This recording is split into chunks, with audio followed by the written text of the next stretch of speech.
us today for our next edition of our 49er Industry Chats. My name is Noemi Guevara, and I'm one of your hosts, and I'm the Director of Alumni Engagement here at Cal State Long Beach.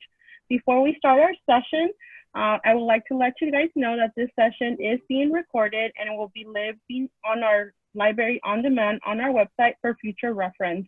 Before we start, just want to let you also know you could submit your questions via our Q&A box down below. And now I would like to introduce James Almada, alumni from the class of 2011 and a current council member for our CSULB alumni. James? Thank you, Noemi. I appreciate that. Welcome everyone who's joined us today. I know we have a nice eclectic group of folks from students to recent grads to other alums, so I really want to welcome you all here.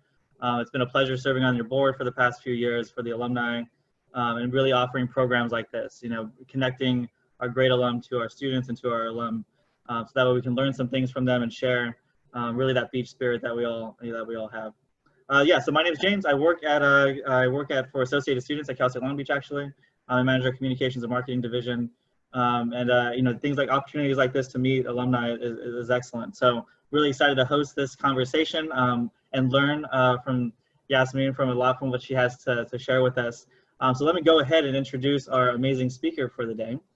Okay, so if we're all ready, Yesmean Rihbany is a proud Long Beach State alumna, class of 1975. She is the owner and president of the Rihbany Group and brings over 30 years of experience in leadership, organization, and employee development. She has consulted with a wide variety of organizations as well as served in senior leadership roles at Western Digital and EarthTech Tyco. And if I pronounce any of these wrong, please let me know later. Rihbany's experience as a campus recruiter, consultant, entrepreneur, and educator fuel her passion for supporting the professional growth of others. Joining us today to explore how best to leverage your networks is Yesmean Rihbany. Yesmean? Thank you so much. It's a pleasure to be here with all of you. And for those of you on the call who are 2020 grads, congratulations. I can still remember the day I finished my last final. It was in the communications department, and I walked out the door and just like, oh, and it was done. And I hope you all both have a real deep sense of pride and a real deep sense of excitement for what will lie ahead of you. Which I hope networking will be a big part of it. We're going to make this as interactive as we can because I want this to be something that's meaningful to each of you, that you feel like you're walking away with something specific and tangible. So please put whatever questions, comments, or anything you'd like me to address in the Q&A box. James will be fielding those questions and making sure we have a chance to talk. And I will be leaving time at the very end of this for us to just kind of explore whatever topics related to this that you have on your mind. I'm very drawn to this topic and always have been because it is so instrumental in my life. And I'm going to share a PowerPoint deck with you guys and going to go ahead and share the screen now. And then we're going to go through the whole technical, can you see this? Or what are you seeing right now? A moment to the slide. So, are you guys seeing a PowerPoint deck that says the power of networking? Yay, we have technology success for this moment at least. Okay, so I'm going to tell you a little bit about my background to start out with. Then we're going to look at kind of what is networking and just to get us on the same page about kind of what I see as networking. You're going to see a lot of different things out there, and they're all probably right in different ways. In the end, what I want you to do is create what is networking for you, and what does it mean for you, and how do you leverage it to feel as both confident with it as well as that you can really move forward. We're going to look at kind of what does it take, the ins and outs, the how-tos of it all, and we'll spend a little bit of time about what gets in the way and how we sometimes can derail ourselves. And then I always like to wrap up with what's your next step? And I'll be asking you to put your next step in the chat field. So be thinking about that as we go along. So let me start with kind of my journey. I mean, the fact that I am sitting right here, right now, having this talk with you is the direct result of a life of networking, okay? This didn't happen because things kind of magically appeared. It really happened a lot about through my connections with people. And it's that whole who you know thing really does play out here. But it's not just who you know, it's how you show up, how you engage, how you operate. So a lot of it started there when I was an undergrad, and I was taking a communication class. I had a dual major of psychology and speech communication. And in speech communication, my emphasis was communication theory. And I took an organizational communication class with a professor, Dr. Ellis Hayes. Still remember him very vividly. And it was like this whole thing started to cascade. It's like, that's what I want to do. But I wasn't going to jump right into that immediately. I did go off to graduate school, and I did start teaching. And I started teaching at high school level at a point where you could not get a job in education. I mean, there was a time in California where education jobs were just impossible to get. And I got one. And I got one because of my network. And that network consisted of knowing members of the Board of Education in the school district that I grew up in, which is Montebello Unified. And that led to, my jobs there, which led to, as I was making my transition from education into the professional arena, the corporate arena of training and organization development, was I got involved in an organization called the American Society for Training Development, now called ATD. And I volunteered, I got involved, and that is how it led me to my first corporate job. And I got a corporate job when leaving education to go into a corporate world was very difficult. But again, it was connections, it was networking, and it was being involved. And I'll tell you more about that as we go through. And that led to each succession job, led to my consulting practice. And I was very fortunate to have a fairly robust consulting practice and never had to do a day of marketing or advertising ever.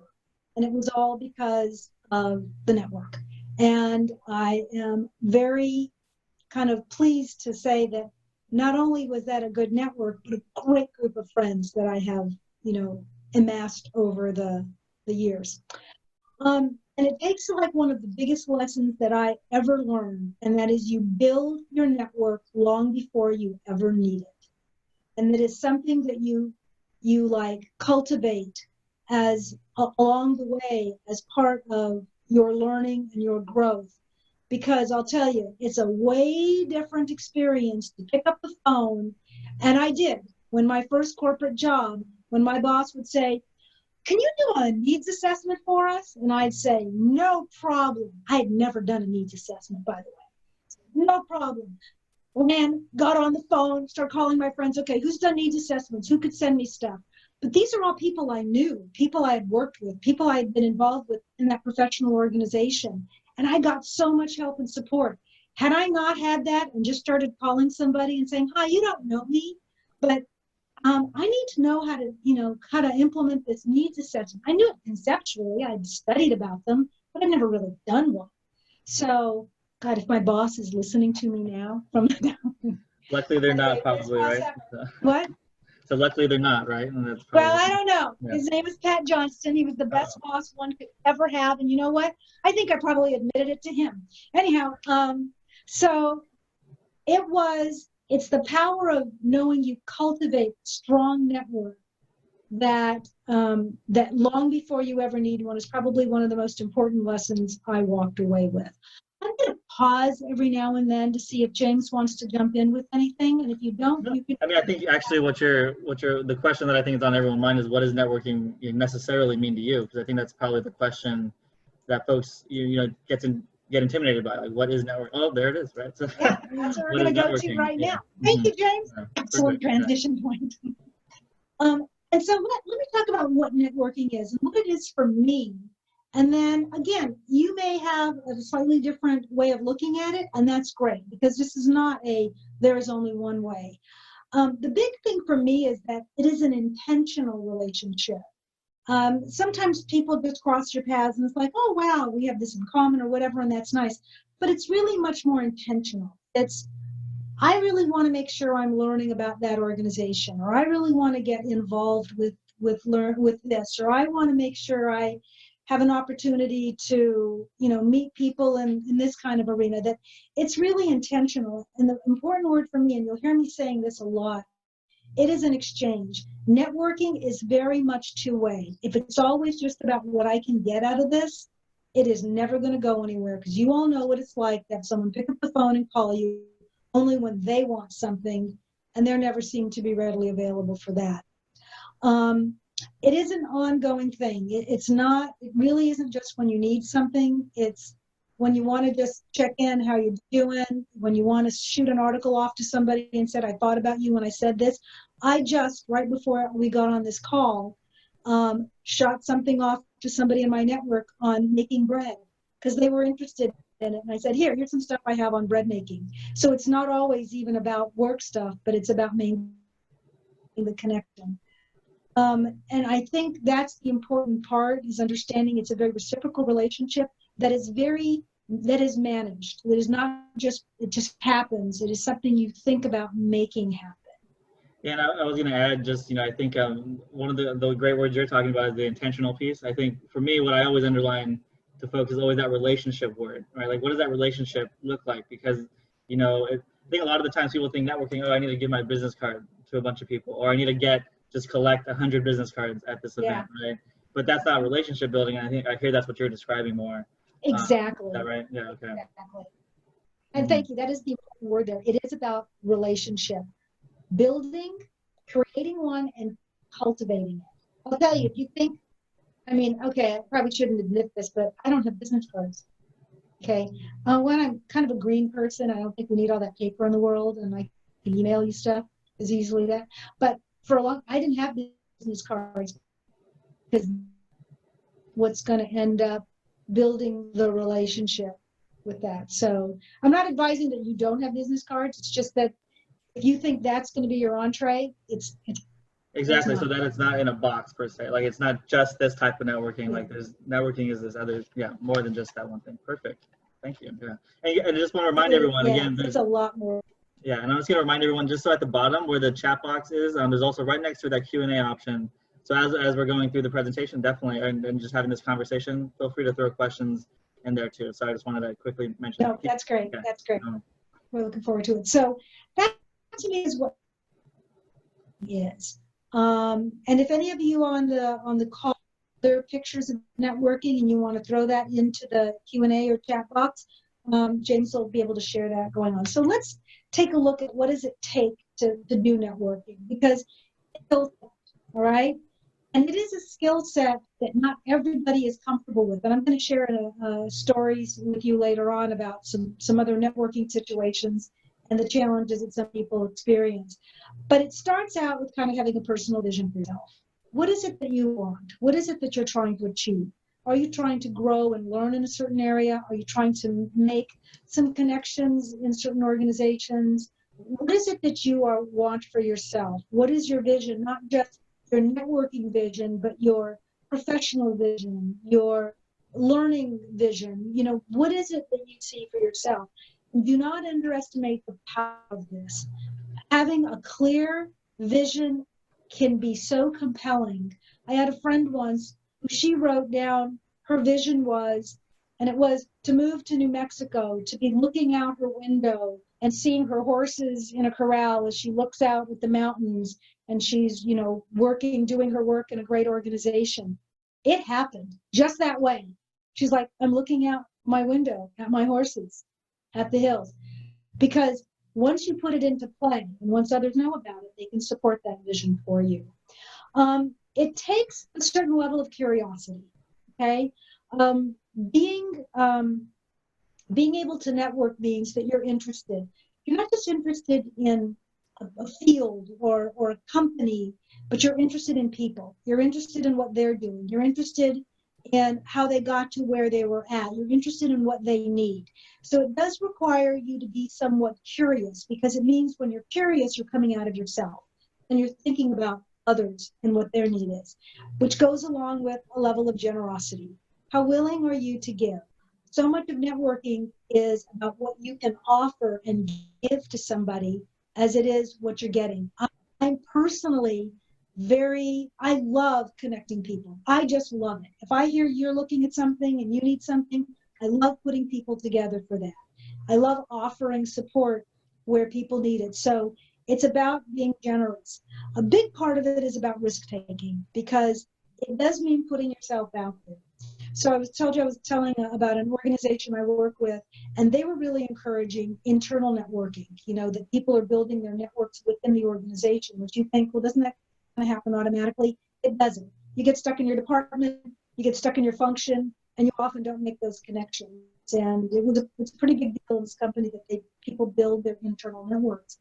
And yet, people were uncomfortable picking up the phone and calling somebody in another department to talk to them about what's going on in their department. And I got to tell you, this organization has the nicest people you'd ever want to meet. And I said, what are the odds of you picking up the phone, calling somebody, and them saying, no, I'm not going to talk to you? They go, well, that wouldn't happen. I go, yeah. But they were afraid to take the risk of making the call, even somebody in their organization. So it is taking a risk of making a call, maybe hearing somebody say, I don't have time for you, or I don't have time for that, or call me in 3 months, and like saying, okay, that's cool. It's about putting yourself out there and knowing that it's not going to define you in that moment, all right? And then have a plan and take action. Those are important and operating consistently. You gave me a lot of things to think about, just, from my perspective. I wonder, what I hear a lot from folks is always like making that initial vision can be a little difficult, for like trying to figure out exactly what they want. I think that's a question that a lot of people deal with. Do you have any strategies on that front to kind of work through, or any tips before we move on just, because I think that seems like the basis of everything else that you're describing. Once you know that vision, then you can take these other things and implement them to make that vision happen. But sometimes people have a hard time there. Do you have any advice on that?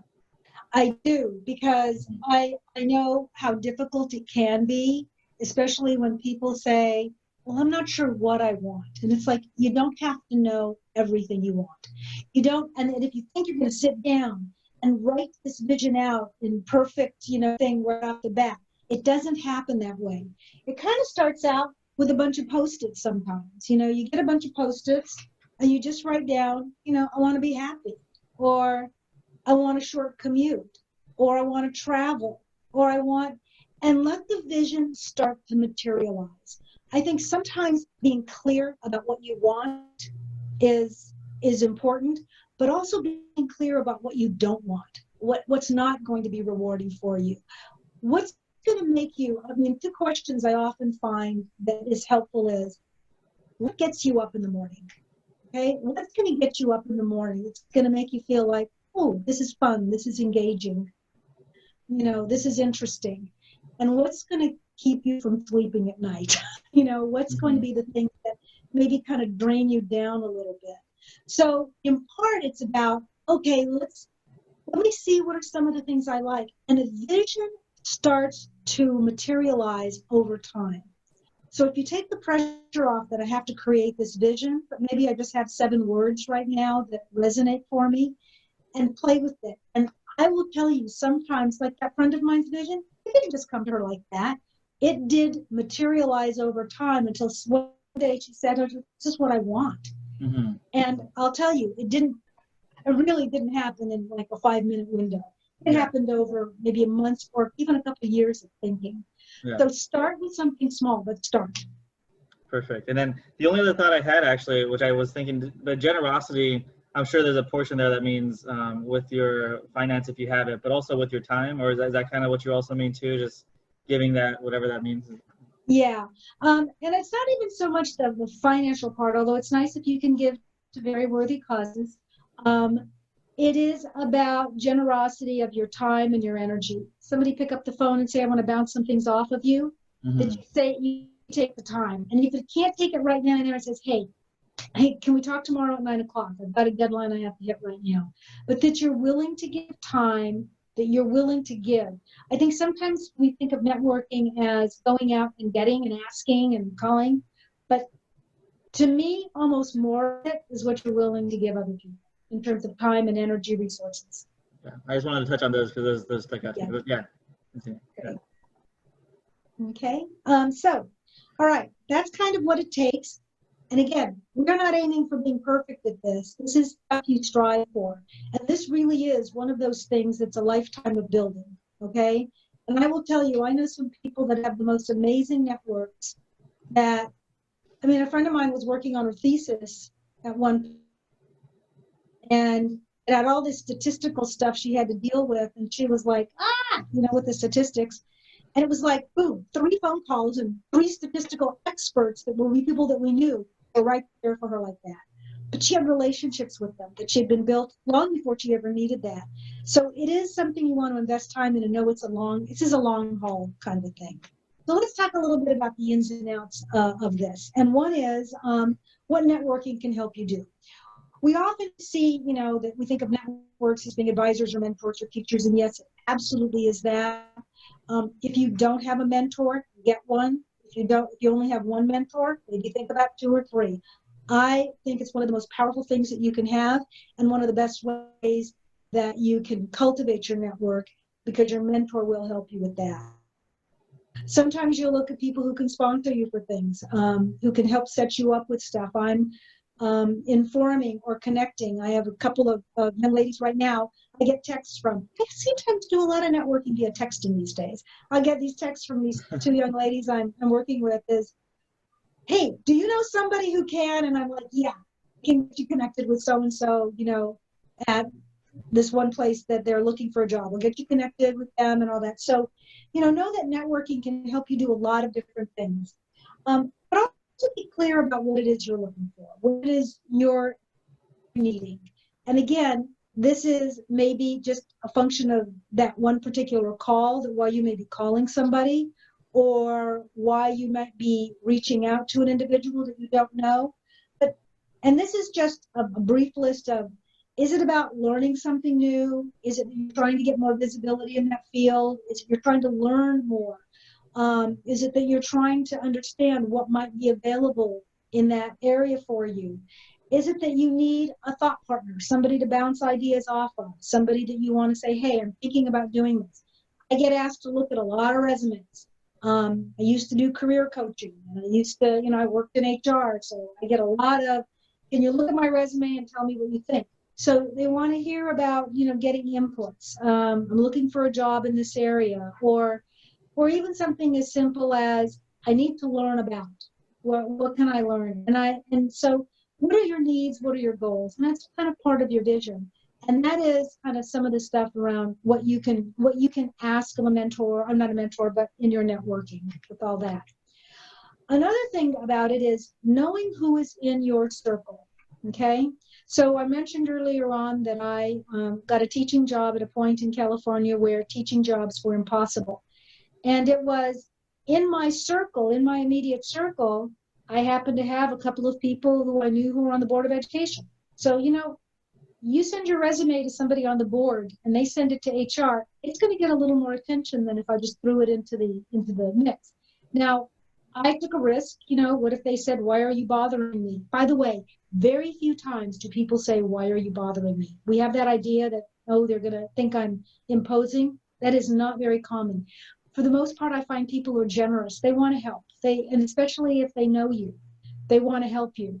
But then it's like, well, who else? Maybe they'll connect me with someone else who can connect me with someone else. So I'd like you all to think about who's in your immediate circle. Who do they know? How do I expand my circle? Not just who I know, but who do they know? And who might they know? You've heard the 6 degrees of separation thing? You're 6 degrees away from anybody you'd ever want to know. You made me think about something, actually. You mentioned, networking, you're getting a lot of text messages right now. And then I'm thinking about, knowing who your circle is and stuff. Do you think this is a better opportunity to reach out during this COVID? Everyone's home, I do. And maybe some strategies or things to think about with that. I just, it's coming to mind right now. I don't know. Yeah. I think there's a couple of things going right now because of the COVID situation, and I am never going to use the word, in fact, I blocked it out of my mind. I'm not even going to use that word. Never see, I can't even remember it, etc. It'll come to me. But I think right now, people do have a little bit more time on their hands. And when I mean a little bit more time, we're not taking time in our commutes.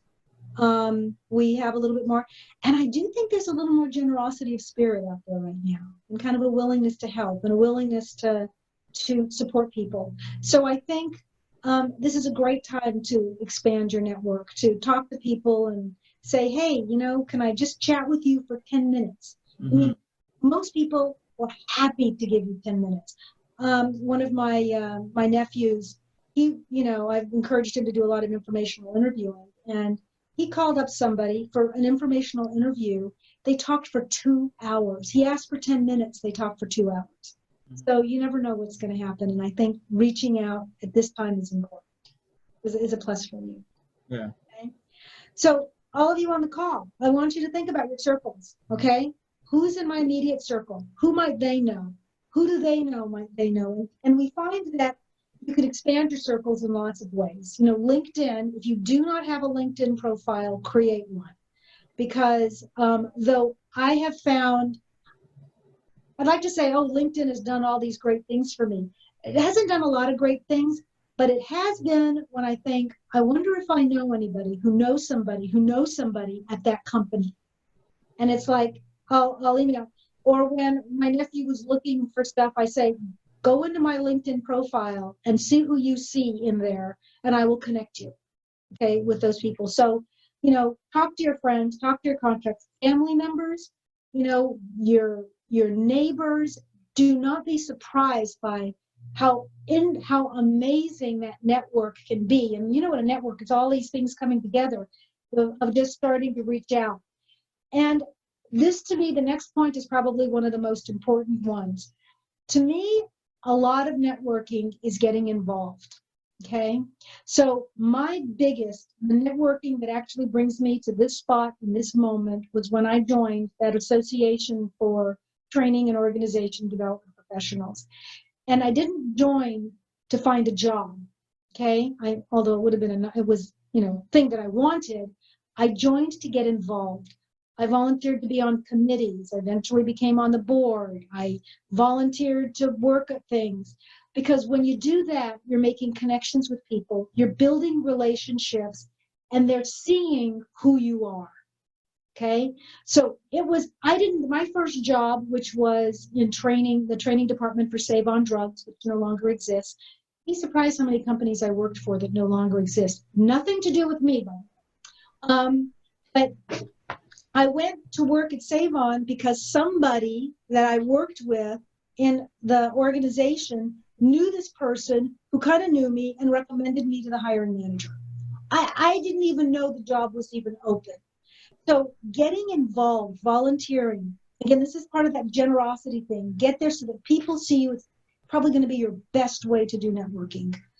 Let your goals be known, put it out there. I'm looking for work in. I want to learn more about. I'm interested in growing in. I want to be a volunteer with. I want to, by letting people know what you want and letting people know what you're interested, letting people know what you're willing to do. Hey, I'd like to get involved. I want to volunteer with, working with, the youth. So I want to be involved in a professional organization that deals with, telecommunications.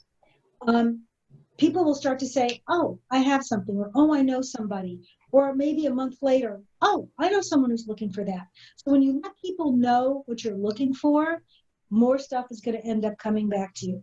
Do a lot of reading. Read stuff, read about people's names. You may see somebody who wrote an article and say, I want to talk to that person. Reach out and call them. You'd be surprised how many people will say, hey, I'm glad you read my article, and yeah, I'm really interested in talking. Or they may not be able to talk, but there may be someone on their staff who is willing or has the time to talk with you. Attend events, professional organizations, conferences, workshops, and I'll tell you, if you go with the intention of I'm here to find a job or I'm here to find someone who can help me, that people can read that. Go with I'm here to learn, I'm here to get to know people, I'm here to let people get to know me. And think more about relationship than making it opportunistic about what you can get. And then ask for help. I think sometimes people, like my nephew, you'd think he would think, well, I'd be one of the first people he would call to say, I need help with my resume or I need help with this. But he didn't want to ask me. And his mother was like, I don't get why you don't want to ask her. Whereas my brother's best friend, his kids are always asking me for stuff, and I think it's great because they're not afraid to ask. Don't be afraid to ask. Let me pause there for a moment. Sure. Yeah, if there's any questions there, go ahead and feel free to please put those in the Q&A section. You know, just I wanted to touch on what you just said right now, which is I'm always encouraging folks to reach out to people, and there seems to be a lot of hesitation about that. And I think that's kind of back to that point you mentioned where people are afraid that someone's going to say like, oh, why is this person messaging me, right? But that's back to risk taking, right? And also 9 times out of 10 people I think want to help, and especially if it's in their field. Because if you think about it, and maybe I'm wrong, but if you think about it, if you help someone in your field grow, and you know that should help you, right? That should it does to be reciprocal. It is reciprocal, and then there's also kind of just a gratification to it. It's like, whoa, look at that kind of happened out of it. You know, it worked, and that's really very gratifying. There is a level of risk taking, and I am surprised at how many people, you know, I find that, you know, well, I don't want to bother them, and I don't want to impose, and I don't want to all this stuff, and it's and it's you're gonna need to kind of move past that. You need to kind of like, okay, I'm anxious about it, and I'm going to do it anyway. And I know it's kind of cliche. What is the worst thing that can happen? And you really think, what is the worst thing that can happen? They say, oh, I'm sorry, I can't right now, or you know, or I can't. I'll talk to you in a couple of weeks. Or they don't get back to you at all. Okay, so how diminished are you by that? I mean, you're not diminished by it at all. No. It's more about what's on their plate, what's in their lives, than it has anything to do with you. And the more you do it, the easier it becomes. It truly does become a lot easier. Well, and to me, the thing I'm hearing too is that you know, when you think about if you start with the relationship mindset, right, and not a network like that, I'm here to get transactional, right, to get something, then it makes it easier almost when you do have that ask or when you do have that thing. Oh, absolutely. Right, so if you already start there, you've reframed it completely from the get-go. Yeah. Absolutely. There would always there would be this time when the professional organization I was in, that, you know, you get people that would show up to the meeting once and, oh, I'm in between jobs right now, and everybody would like, oh, a job hunter. And it's not that you find somebody that was hunting for a job, but you knew they were only there to talk to you to find a job. When people came in and said, hey, I want to get involved, or I'd like to be on a committee, or I'd like to volunteer, I want to join the organization so I can, you know, I want to come to the meetings and learn things, because it was great workshops, great learning opportunities. That was different, you know, as people felt like you're willing to invest, there's a balance there. You show that you're caring not just about your growth as a professional, but you're caring about the organization. You care about building a relationship. It makes all the difference in the world, which is why you build your network before you need it, because that takes a little bit of time to build that relationship, to build some trust. You know, I think we just got a question actually that I think is very much on that point. So like someone's looking for, you know, growing in their current place, their workplace. Do you recommend informational meetings or with colleagues at their level, at higher levels, or how does that kind of look? What do you recommend when you're trying to navigate that? I'm so excited, whoever asked that question, that you're thinking that way, because that is an important personal development action you can take. Yes, I strongly advocate for doing informational interviews. And you've got an easy entree in the company, because these are, you know, people in your organization, although, like I said, some people are, you know, uncomfortable with that. And I think what you need to ask yourself is, who's going to help me to best understand? Sometimes it is going to be peers in another function or another department. Sometimes it's going to be a more senior level person. And I think, so you kind of go after that. The one thing I'm going to suggest, and that just depends on the culture of your organization, is to let your boss know that you're doing this. Because bosses do not like surprises. And if your boss finds out that you went to talk to the president of the company about you're just understanding more about the business or understanding about career progression, if they don't know that what it's all about, it could cause a little bit of anger. So let your boss know, I really want to do some professional development. I want to learn about parts of the business. I'm going to be calling some people and making that, you know, and checking in and learning and setting up, you know, say 15, 20 minutes, 30 minutes. Don't say you want to block out an hour, because some people are hesitant to give up the hour. But say, you know, half hour, and then go after it. I think it's a wonderful idea. Yeah, so it could be multiple directions, right? Like learning Oh, yeah. close to your level and Yeah. then also above, but definitely letting someone know, probably your supervisor or boss or manager know, just like, hey, I'm not trying to take your job 100%. Maybe you are, but don't make that stuff. Let them know that you're doing that. I didn't mean to interrupt. That whole thing, when somebody says, I want to take your job, Mm-hmm. boss better darn well be flattered to hear that. So those of you that are managing people, be flattered to hear that, because you created a picture of a role that is appealing. And until you create a successor to your job, you will be stuck in that job. So you want people who want your job. If you don't want to, you want to move around yourself. Anyway, side note, that's on succession planning, different topic. Yeah, so let's go ahead and keep. I don't want to take too much of your presentation time. Cynthia, thank you so much for that question. We'll probably get back to some other ones in a bit, maybe in about 5 or 10 minutes or so. Yes. So, okay. Go ahead, Jen. All right. So let's go ahead now. So get out there, really expand your circles. And I had, somebody had shared this with me once a long time ago, that a certain percentage of your day should be devoted to networking.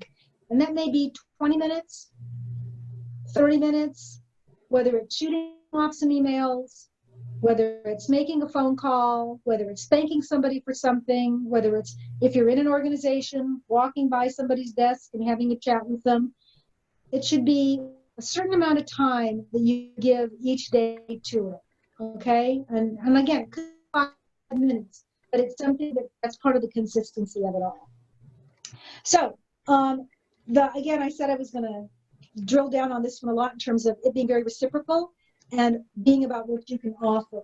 So know what you can offer somebody, know how you can support, know if you hear somebody saying something like they're struggling with something, or they have a challenge, or there's something new coming up, where you could say, I have someone you can talk to. Or I know something about this, or I just came across an article. So look for opportunities and take the initiative. By offering, you are probably building a much stronger network than if you're always just going out asking. Okay. And again, I come back to that get involved thing. The more you can get involved, volunteer opportunities, different things, is very powerful. There's a whole list there. I'm not going to go through each one of those of things that you can offer, but it is about taking that opportunity to maybe connect some people, to be a thought partner to something, to offer some feedback if somebody asks for it. You come out of a meeting, or you've had something, and how did that go? Another good opportunity to help support somebody, to share your expertise, to just send some things to somebody. So really make the effort to look at how you can do that. And don't think of this as being 50-50. Kind of think about it as your offering is maybe being more than what you're asking for. Okay. Because that will be the thing that reads to people the most, is what happens. Is there a sense of balance here? Is there a sense that it's not always about somebody getting something, but that they're giving as well? I know I've beaten that one hard, but I think that's probably the most important part of it. So let's talk about what gets in the way of networking. And this, I'd like to hear from a lot of you, if you could put something into the Q&A as to what stops you, or what gets in the way of your networking. This is what I kind of see as the wait and see, hoping that somebody will notice you need something, hoping that, maybe you've mentioned it kind of subtly and that they'll pick up on it and offer something. So not acting, waiting, hoping that something will happen, that becomes a big trap. Not taking the risks, not thinking that this is something that people, that you're going to need to kind of step outside your comfort zone a little bit, and know that nothing bad can happen to you. Taking this risk, you have a complete safety net underneath you all the time. Nothing bad's going to happen. So not taking the risks. And I have been guilty of this third one, and that is not maintaining the network. Sometimes I get a little cavalier. I'm so involved in my work and so deep in what I'm doing, I'm not keeping in touch with my friends, my colleagues, my connections that are outside of my work environment. And it's important to know that you don't have to do something every day. Sometimes, every 3 or 4 months, shooting a note off to somebody is enough when you have a good relationship. When you have a solid relationship, it doesn't require as much. but it does require a little something. That's a, you know, and I think I often have that problem. And, you know, I've worked in various areas. I worked on the East Coast for a long time and made a lot of relationships over there, really good relationships. But obviously years past, different jobs and those kind of things. So do you have a strategy or recommendations for keeping those? Like, do you have reminders? Or how do you maybe organize that? Because your network seems pretty large. Yeah, it's interesting, but yeah, it is kind of in my when I'm planning my week out type of thing, and I do make. I mean, I don't have like a real detail. I live in my calendar, but I do have my, you know, what I need to get done today, and I have a little section there that says connect. Okay, who am I going to connect with this week? And I make a note of, you know, 1 or 2, 3 people. Ever since we've been in our safer at home, better known as lockdown, I have my connect list has been much longer of people that I haven't been in touch with as much. And I make sure that every day I connect with one person. It could be an email, it could be a phone call, I could shoot them just a little note. Sometimes I've actually taken to writing a card out and sending it. I know, so old school, but I have a lot of cards, so it's a good time to send them. But people love that. I mean, people don't do that anymore, you know, so I think it goes a long way. So, yeah. I mean, how excited to get something in the mail that's not junk mail. Whoa. Yeah.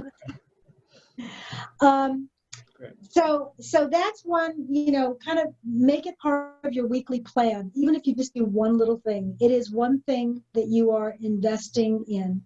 And then the one thing that is kind of a hot button for me is that you're not respecting the relationship. So, and I've had this happen where I've connected people and then I never hear back. Did you ever talk to them? You know, what came out of it? Not even a thank you.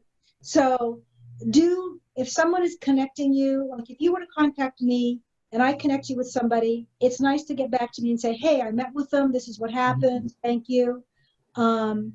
Or you don't follow up. Somebody sends you something and you don't follow up with it, or you don't follow up with that person that they connected you with, because they're investing a little of their relationship capital in that, and it's nice that you acknowledge that. And again, the whole one-sided thing that'll come back to get you. People will not be as willing to support or to contact you with things if that's the case. Okay.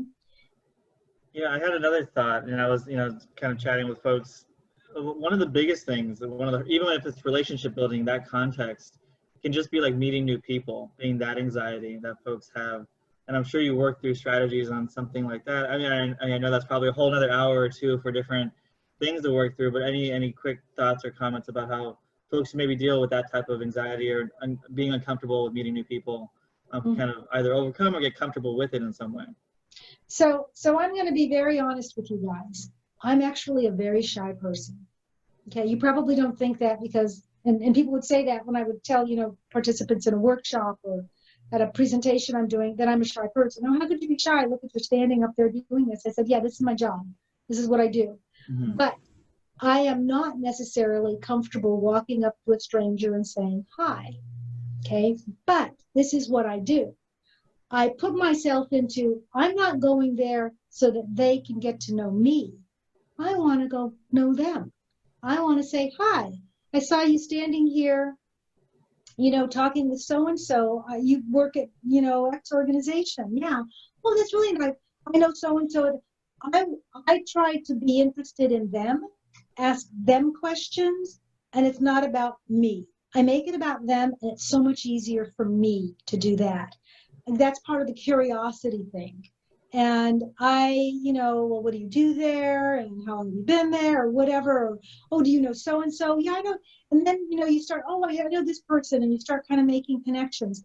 So if you show interest in someone else, if you're curious about someone else, and you put yourself, and the thing is, I'm going out here to learn and to see how I can maybe support somebody along the way. Yeah, you're right. I never thought of it that way. Sometimes I guess you're putting it on, oh, everything's going to matter about what I'm going to say to them, how they're going to judge me, what it's going to, but if you're thinking of it of, oh, you know what, I'm trying to get to know this person, you know, and that's purely your objective, your goal, and then that completely flips the script on the whole thing. We did get this great comment, which thank you so much, Michelle. And And I just wanted to point it out and kind of maybe ask you about it, Yasmean, because one of the, at the end, thank you so much for the comment. You should definitely read that later. But at the end of it, she does say that networking can be just as important as finance if you think about it, because I think a lot of the time people put a lot of money aside, right? They're saving, which is great. But people aren't thinking about, are you saving your network? Are you saving those connections, those relationships? Beautiful comment. And maybe that's a way to think about it to help motivate folks to do that. Is that? That is such a great comment, because when we think about it, when we think about those things in our lives that have helped us the most, it's going to be people. It's going to be connections. It's going to be relationships. It's going to be those times when you're like, oh my gosh, what am I going to do? And you can pick up the phone and someone's there. That is the most powerful thing, I think, there. And yeah, you spend a lot of time taking care of the finances. That's good and it's important, but it can be very hollow as well if you don't have the support to kind of. Well, yeah, the way you think about finances or even education, like you're building these things, you're putting it in your well of whatever that is. But that's almost the same way that we can think about building these relationships, right? So I think I loved what you said, Michelle. Thank you for that, and I think that speaks exactly to how you kind of put everything in a understandable way. So. Yeah, excellent. Okay, so those are some of the things that get in the way. Again, if there's any other things that get in your way, let's toss them out for conversation. So, what is your next step? I actually want you to put this in the chat. What is one thing you can do? And this is what I advocate. One small, doable thing that is easy for you to execute and to say, I will do that by the end of this week. And since it's just Wednesday, you got plenty of days to do it in. One small thing that you can do that you feel would advance your network or advance your comfort with networking. So is it okay that can I see their chats? Because I can turn this off now. Yeah, there should be a chat button at the bottom of okay.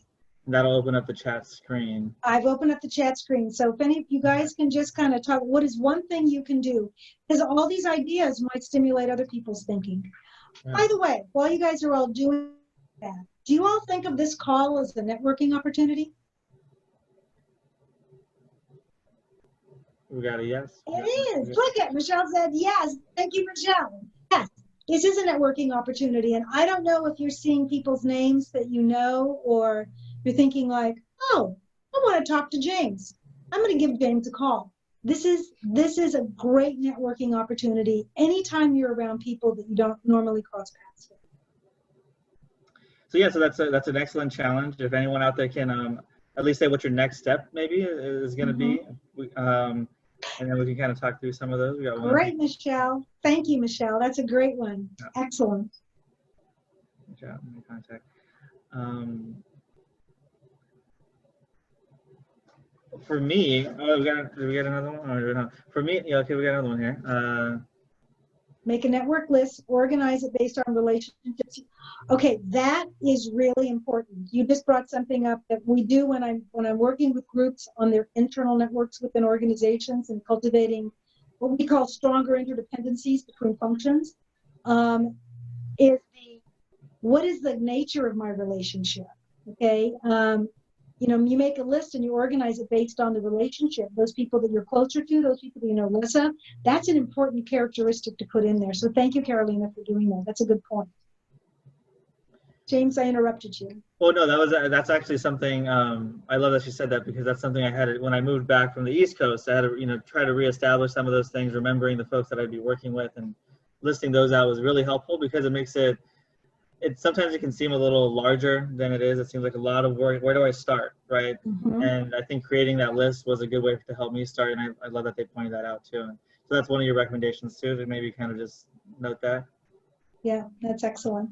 Okay. Great. Well. Great. So this is the last 10 minutes of the presentation. So if there are questions, this is an excellent time, or if you can continue to let us know what your next step is. Or questions about your next step. Maybe that's, I don't know what the next step is. Yeah. Maybe it's like, you know what? I have no idea what my next step should be. Put that in the chat, and let's get the groups. Let's let the group network provides networking support to each other here right now. Yeah, I mean, I think that's perfectly on that. While we wait for that, we have some recent grads for sure. We have some recent alum.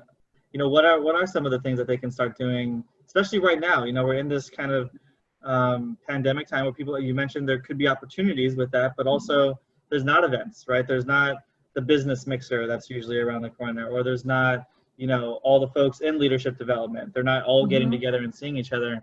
What are maybe some other ways that our recent alum can start? Well, I don't know, for the recent graduates, the recent alums, I like that. All of a sudden you go from being a graduate to an alum, just like that. I don't know if any of you have done any work with informational interviews. I think informational interviews are hugely important. I don't want to go beat a dead horse if you've already know about these, but basically they're an interview not to get a job. That's real important, that people can't look at it as you're trying to get a job, but that you're trying to learn about the field, about the organization. And so you basically contact somebody in the organization, hopefully through somebody you might know. A warm contact is usually a little easier, but cold contact is not a problem either. And just say you'd like 15 minutes or 20 minutes to ask a few questions about the profession, about the field, and have some real clear questions. And that's a great way to start making some contacts.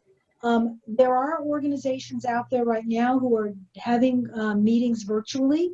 So try to find out who those are and what's going on, things like this, and see if you can't, get into some of those. There are actual conferences that are happening virtually, that they're going to schedule virtually.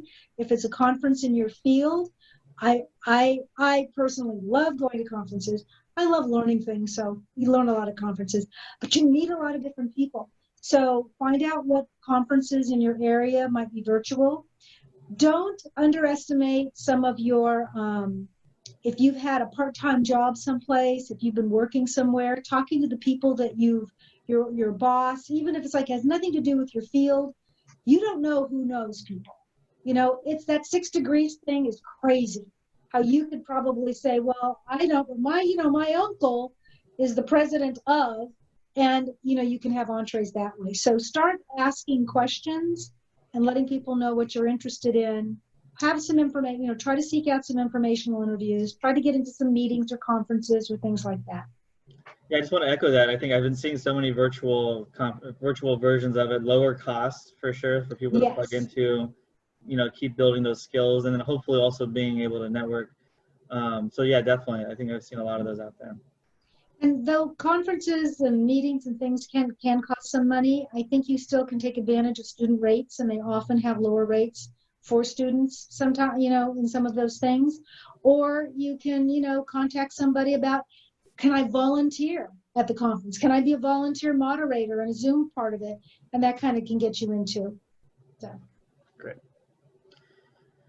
I think if there's no further questions, I can throw it off to Noemi here to kind of do any final things or ask anything else. Thank you so much, Yesmean. I really appreciate learning from you and kind of jotting down some things here myself. But thank you so much for sharing this with our alum. Thank you. It was a real pleasure. I'm going to go ahead and let Noemi ask this last question if there's any further. Yeah. Thank you, James. I think one question I think we would like to know is, how did your business change during this COVID pandemic? Well, I would say that I'm doing more of this, which is doing stuff virtually, which is not my greatest comfort zone because I'm sitting and I'm a walker and a mover, and so I like doing that. I like seeing people. I like the informal stuff that happens. So it is a little bit different with that. And I think as with everything else, there's a lot of flux as to what's going to happen. I mean, I did this week get to go to a client's, get to be on site at a client's, which is, I can't tell you how many hoops they jumped through because they wanted it to be live as opposed to virtual. But, it's causing me to shift. And I am now tapping my network so that I know how to do Zoom better by people who are doing this a lot more than I am. So I'm picking up the phone and saying, hey, I need to talk to you about some tips on how to instruct or facilitate or coach. I do some coaching as well, executive coaching, you know, more effectively using non-live means. Wonderful. Cool. Great. Well, thank you, Yasmin and James, for a great session again. As a reminder, this session was recorded and it will be live on our website. And just a reminder to follow us on social media at CSULB Alumni to find out when our next 49er industry chat. We thank you all and we wish you a great day. Thank you. Thank you. Go Beach, you know. So Go